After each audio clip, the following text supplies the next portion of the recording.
Red టీవీలో మీ వ్యాపార ప్రకటనల కోసం ఈ నంబర్ ని సంప్రదించండి 6281747728. నమస్తే.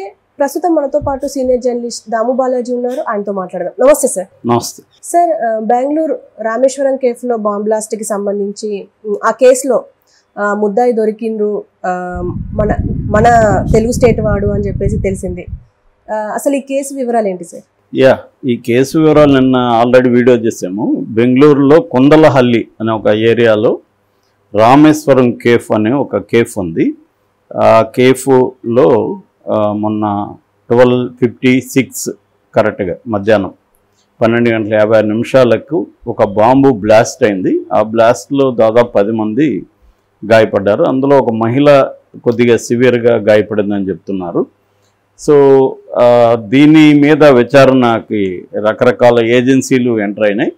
Central crime department, anti terrorist squad, NIA ఇలాగ అందరూ అయ్యారు. బట్ ఇప్పుడు కొన్ని కొత్త పరిణామాలు సంభవించాయి. సో ఎవరు దీనికి బాధ్యులు అనేది ఎవరు కూడా ప్రకటన అయితే ఇవ్వలేదు. అక్కడ కర్ణాటక హోమ్ మినిస్టర్ పరమేశ్వర్ ఆయన ఒక స్టేట్మెంట్ ఇచ్చాడు నిన్న.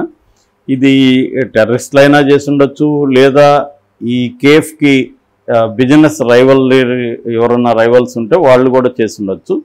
ఎందుకంటే ఇది బాగా హిట్ అయిన కాన్సెప్ట్ అన్నమాట. రామేశ్వరం టెంపుల్ అంటే ఒక హస్బెండ్ అండ్ వైఫ్ కలిసి దీన్ని పెట్టారు. వాళ్ళకి మన ఆయన అబ్దుల్ కలాము అంటే ఇష్టం అనమాట. అందుకని వాళ్ళ ఊరు రామేశ్వరం కాబట్టి రామేశ్వరం కేఫ్ అని పేరు పెట్టారు. ఈ మధ్యనే హైదరాబాద్లో కూడా ఓపెన్ చేస్తారు. సో ఇది ఆల్రెడీ బెంగళూరులో 11 బ్రాంచెస్ ఉన్నాయి. 12వ బ్రాంచ్కి కూడా అడ్వాన్స్ కూడా ఇచ్చేశారు. అంటే బాగా అన్ని వైపుల నుంచి బెంగళూరులో ఇది బాగా పాపులర్ అవుతుంది. దానివల్ల వీళ్ళ బిజినెస్ రైవలరీస్ వేరే హోటల్ గ్రూప్స్ చాలా ఉన్నాయి కదా, ఎవరైనా చేసి ఉండొచ్చు అని కూడా ఆయన అన్నారు. అయితే ఒక మన home ministry, central home ministry ఒక కీలకమైన నిర్ణయం తీసుకుంది దీని పట్ల. దీన్ని స్టేట్ ఏజెన్సీలు కాకుండా ఇలాగా టెర్రరిస్ట్ యాక్టివిటీస్లో ఎక్స్పర్టైజేషన్ ఉన్న NIAకి, నేషనల్ ఇన్వెస్టిగేటింగ్ ఏజెన్సీకి దీన్ని అప్పగించమని వాళ్ళు ఆర్డర్ ఇచ్చారు. సో ఆల్రెడీ NIA దీంట్లో ఎంటర్ అయింది. ఈ క్రమంలో నిన్న ఒక మేజర్ డెవలప్మెంట్ చోటు చేసుకుంది. అదేంటంటే మన ఉమ్మడి కడప జిల్లాలో మైదుకూరు మండలం, మైదుకూరు నుంచి 10 కిలోమీటర్ల దూరంలో పొప్పనపల్లి పంచాయతీ అని ఉంటుంది. అక్కడ ఒక చిన్న విలేజ్ ఉంది, చెర్లోపల్లి అని. దాదాపు అడవిలో ఉంటుంది ఆ విలేజ్. ఆ విలేజ్లో ఆ మధ్య ఒక మసీదు కట్టారు. ఆ మసీదుకు ప్రార్థనలు చేసేదానికి ఒక వ్యక్తిని బయట నుంచి తీసుకొచ్చారు. సో ఆ వ్యక్తి పేరు సలీం. సో అతన్ని ఇప్పుడు నిన్న NIA వాళ్ళు ఆ విలేజ్కి వెళ్ళి పెద్ద ఎత్తున అతన్ని పట్టుకున్నారు. అతను PFI అనే ఒక ఆర్గనైజేషన్, ముస్లిం ఆర్గనైజేషన్, ఇస్లామిక్ ఆర్గనైజేషన్. PFI అంటే పాపులర్ ఫ్రంట్ ఆఫ్ ఇండియా. దీన్ని 2022 సెప్టెంబర్లో సెంట్రల్ గవర్నమెంట్ బ్యాన్ చేసింది. ఇది ఎందుకంటే టెర్రరిస్ట్ యాక్టివిటీస్కి ఒక రిక్రూట్మెంట్ ఏజెన్సీగా పనిచేస్తుంది. వివిధ ఏరియాల నుంచి టెర్రరిస్టులని, మామూలుగా ముస్లిమ్స్ని ఈ ఆర్గనైజేషన్లోకి తీసుకొని వాళ్ళని ఇండాక్ట్రినేషన్ అంటారు. ఇండాక్ట్రినేషన్ అంటే వాళ్ళని సైద్ధాంతిక పరంగా ఈ భారతదేశానికి వ్యతిరేకంగా మార్చడం, ఒక మిలిటెంట్గా మార్చడం, వాళ్ళని వివిధ టెర్రరిస్ట్ గ్రూపుల్లోకి రిక్రూట్ చేయించడం అనే పని ఈ సంస్థ చేస్తుందని ఆరోపణలు గతంలో ఉన్నాయి. ఆ మధ్య కూడా హైదరాబాద్లో చాలా చోట్ల ఈ NIAని దాడులు చేసి కొంతమందిని అరెస్ట్ చేసింది ఈ సభ్యుల్ని. సో ఇప్పుడు ఈ PFI అనే ఆర్గనైజేషన్ అండర్ గ్రౌండ్లో పనిచేస్తుంది, రహస్యంగా పనిచేస్తుంది. సో దీంట్లో సలీం అని అతన్ని అరెస్ట్ చేశారు. సలీంకి ఈ బ్లాస్ట్కి సంబంధం ఉందని అఫిషియల్గా ఎవరు చెప్పట్లేదు, కానీ సంబంధం ఉందని చెప్తున్నారు. ఎందుకంటే ఆ కాంటెక్స్ట్లోనే అరెస్ట్ చేశారని. అయితే ఇంకా NIA విచారణ కంటిన్యూ అవుతుంది కాబట్టి ఒక కొలిక్ అయితే రాలేదు. ఇంకోవైపు ఆ టైంలో CCTVలు అక్కడ ఉన్నాయి కాబట్టి అతను ముఖం కనబడకుండా మాస్క్ వేసుకున్నాడు, పైన హ్యాట్ పెట్టుకున్నాడు, ఒక మఫ్లర్ మెడలో వేసుకున్నాడు. సో అతను క్లియర్గా అయితే కెమెరాలకి క్లియర్ ఫేస్ అయితే కనిపించట్లేదు. సో అయితే అతను ఒక బస్సులో 500D అనే ఒక బస్సు నెంబర్ 500D, ఆ బస్సులో వచ్చి కొందలహల్లిలో దిగాడని చెప్తున్నారు. ఏ బస్సులో దిగి ఉండొచ్చు అనేది కూడా బిగినింగ్లో ఒక 26 బస్సులు ఆ టైంలో వస్తే 26 బస్సుల్ని పరిశీలించారు. అదే పనిగా దాదాపు 50 సీసీటీవీలని ఫుటేజ్ని అనలైజ్ చేసినాక ఈ 500D బస్సులోంచి దిగాడనేది వాళ్ళకి అర్థమైంది. సో ఆ మొత్తం ఆ రూట్లో అతను ఎక్కడ ఎక్కువ ఉండొచ్చు అనేదాన్ని కూడా ఇప్పుడు చూస్తున్నారు. ఆ వ్యక్తి అయితే దొరకలేదు, కానీ దీన్ని రిలేటెడ్గా సలీం అనే అతన్ని పట్టుకున్నారు. అంటే మామూలుగా నాకు తెలిసి ఏంటంటే ఈ జనరల్గా ఎన్ఐఏ గెస్ ఏముంటుందంటే వాళ్ళకి ఎక్స్పీరియన్స్ ఉంది కాబట్టి ఈ పిఎఫ్ఐ రోల్ ఉంటుంది, ఈ popular front of India role ఉంటుంది అని వాళ్ళు ఒక ప్రాథమిక నిర్ధారణకు వచ్చి ఉండొచ్చు. సో దాని లింక్లో ఇతను పట్టుకుంటే మనకి ఇన్ఫర్మేషన్ వస్తుందనే ఐడియా ఉండొచ్చు. సో ఆ రకంగా పట్టుకున్నారు. అయితే డీకే శివకుమార్ కర్ణాటక ఉప ముఖ్యమంత్రి, ఆయన ఒక స్టేట్మెంట్ ఇచ్చాడు. ఆయన ఏం చెప్తున్నాడంటే ఇది గతంలో శివమొగ్గ తర్వాత మంగళూరు బ్లాస్టులు జరిగాయి, అదే రకంగా ఉంది ఇక్కడ కూడా. సో ఆ 2 బ్లాస్టులకి దీనికి సంబంధం ఉండొచ్చు అనేది ఆయన ఒక స్టేట్మెంట్ ఇచ్చాడు. ముఖ్యంగా ఐఈడి అంటే అదొక రకమైన బాంబు, బట్ ఇంప్రొవైజ్డ్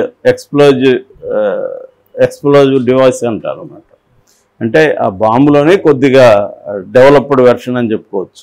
ఇదేంటంటే మిలిటరీకి బయట ఉన్న వ్యక్తులు చేస్తుంటారు. మెయిన్గా ఇది ఫస్ట్లో అసలు ఈ పేరు పెట్టింది కూడా బ్రిటిష్ సైనికులు అనమాట. ఇది ఎన్ఆర్ఏ అంటారు, అంటే ఐఆర్ఏ అంటారు. ఐఆర్ఏ అంటే ఐరిష్ రెవల్యూషనరీ ఆర్మీ. సో అక్కడ ఐరిష్ రెవల్యూషనరీ ఆర్మీ ఫస్ట్ ఇలాంటి బాంబుల్ని అక్కడ వాడారు అనమాట. సో ఇవి నాటు బాంబుల కంటే కొద్దిగా ఇంప్రొవైజ్డ్ అనమాట. ఇవి ఇంకొంత బెటర్గా పనిచేస్తే టైమర్ పెట్టుకోవచ్చు, టైమర్ కూడా ఎఫిషియెంట్గా పనిచేస్తుంది.